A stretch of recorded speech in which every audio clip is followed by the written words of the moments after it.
How's it going? We're going to make some puzzles with KataGo. It's pretty straightforward if you have access to KataGo's analysis information. You can do some calculations on it to detect puzzles. So the way I do it is you either generate a game or look at a game, a real game, and then for each position you detect whether it's a puzzle or not. And if it is, you do something with it. So I have 3 criteria of detecting a puzzle. So these are just like tests, 3 tests that it has to go through. One, the position has to be critical, which means an inaccuracy would result in a big loss. And an inaccuracy is highly likely. It has to be one solution, a single solution, and it has to be interesting. And this could be whatever you want, but I use a difficulty measurement, and I generate a game based on fighting moves. The functions that are interesting is this fight value, which is how I kind of coerce KataGo to make fighting moves, and criticality.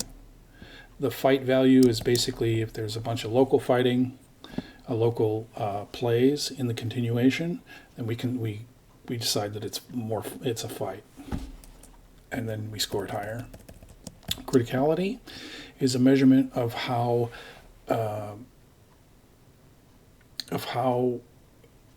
much of a gap there is between the top move and all the other moves. That's what it is, and that means that you got to play the top move. Otherwise, the other move, you play any of the other alternate moves, you stand to lose a lot. And it's a win rate deviation where the standard deviation, but the standard is the top move win rate. So you compare all the other moves to the top move, and if there's a big gap there, then it's highly critical. Finally, we do has one solution is the top move better than all the others by some amount, and then difficulty is basically the policy net.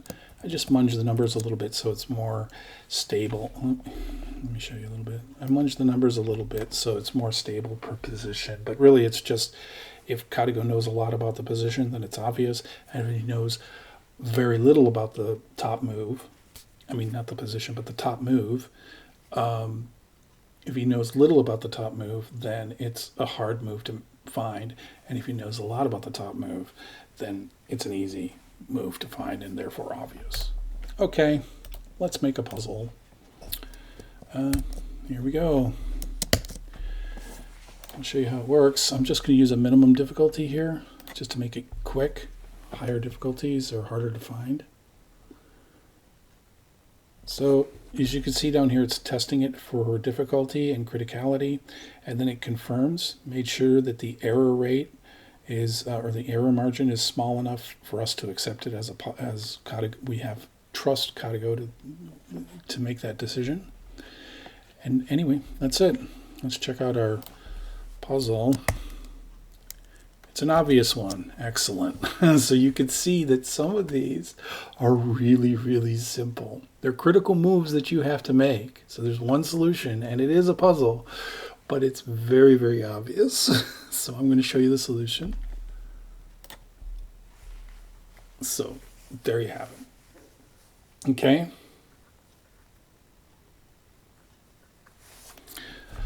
Okay.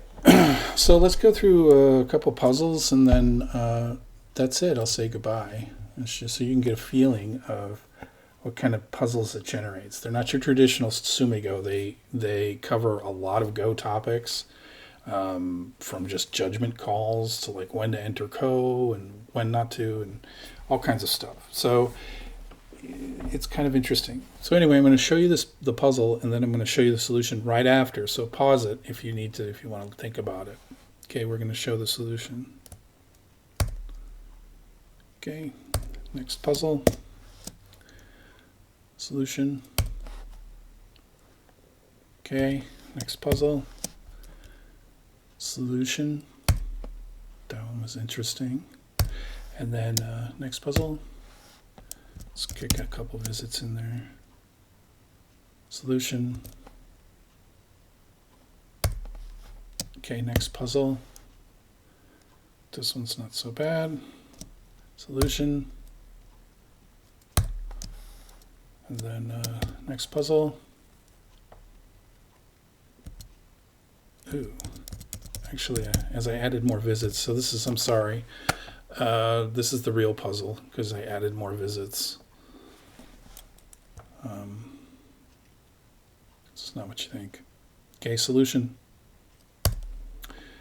That one was actually kind of interesting how that changed. And then this one is obvious, solution.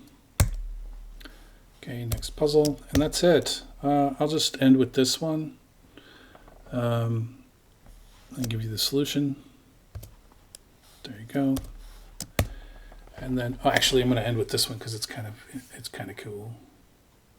Okay, I'm going to give you the solution now. There you have it.